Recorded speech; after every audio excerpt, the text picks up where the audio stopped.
Привет, с вами Федор и канал Криптекса. Самый последний день октября и самый последний момент, чтобы определить самую лучшую видеокарту месяца. Признаться, было очень тяжело выбрать лучшую видеокарту этого месяца. Мне очень нравятся 1660 Super, 3080, 5600 XT и 5700 XT, но про них мы с вами уже делали отдельные видео. А еще тут вышла RTX 3070, но пока непонятно, что там с наличием, поэтому немножко подождем и сконцентрируемся на том, что есть. И тут я заметил RTX 2060 Super, которая по цене очень близка к 5600 XT. RTX 2060 стоит 33 тысячи рублей и на 5000 дороже, чем 5600 XT. Но смысл в том, что на эфириуме у этих двух видеокарт одинаковый хешрейт. Если вам повезло и Nvidia у вас попалась с видеопамятью от Samsung, то вы получите 44,5 МГц в секунду. Если у вас 5600 XT и вы заморочились с перепрошивкой таймингов, то вы получаете те же самые 44,5 МГц в секунду. Но если не заморачиваться с перепрошивкой 5600 XT, а также с 2060 Super вам не повезет и будет не Samsung, то обе карты получают одинаковые 39 МГц в секунду. Если словосочетание «перепрошивка биоса» для вас это самая страшная хэллоуинская страшилка, тогда видеокарту от Nvidia это просто идеальный вариант. Да, 2060 Super на целых 5000 рублей дороже, чем 5600 XT,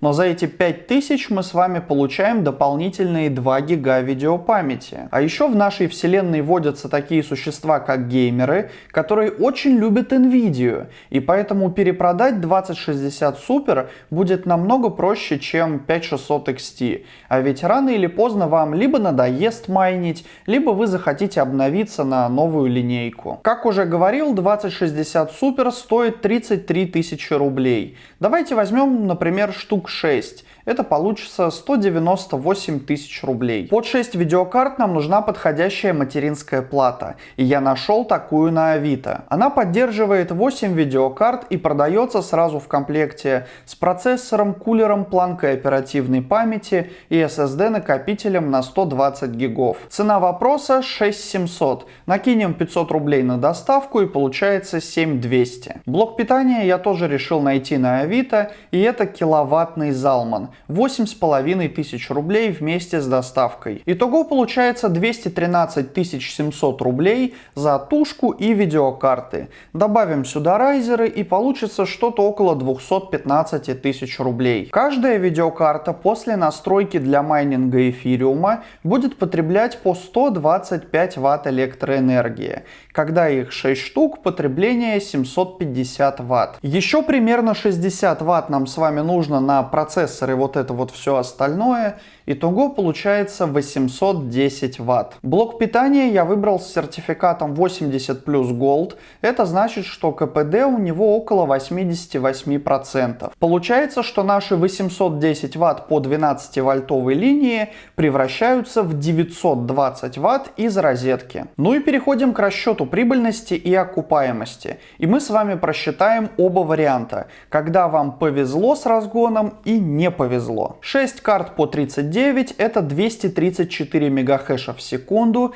920 Вт потребления, 215 тысяч стоимость фермы, и получается 488 рублей в день без учета электроэнергии. Если электричество стоит 4 рубля за киловатт, то получается чистыми в карман 400 рублей в день. В таких условиях окупаемость 533 дня. Если же вам повезло и карты выдают по 44,5, суммарно получается 267 МГц, все те же 920 Вт и те же 215 тысяч рублей стоимость фермы. Получается 557 рублей в день доходность без учета электроэнергии. При 4 рублях за киловатт получается 469 рублей в день чистыми в карман. Окупаемость же 454 дня. Ну вот такие вот цифры у нас с вами получились. Пишите свое мнение в комментариях, купили бы вы такие видеокарты или нет. Кого-то, кстати, может напугать окупаемость больше года, но при этом мы с вами получаем мощные игровые видеокарты, которые отлично подходят не только для майнинга и игр, но и для рабочих задач. И также NVIDIA это высоколиквидные видеокарты, то есть их всегда легко перепродать на БУ рынке. И опять же, майнинг это полностью пассивный источник дохода, то есть вы один раз собрали ферму и все, она зарабатывает деньги, а вы спите, работаете, отдыхаете, гуляете, снимаете видео на YouTube. Ну а какой бизнес можно еще открыть на 215 тысяч рублей? Если знаешь ответ, обязательно пиши в комментариях. Ну или пусть это будут 500 000. У меня кроме какой-нибудь кофейни идей просто нет. Ну и там в описании есть ссылочка на Cryptox, вы знаете, что с ней делать. Надо скачать, зарегистрироваться и начать майнить. Пока.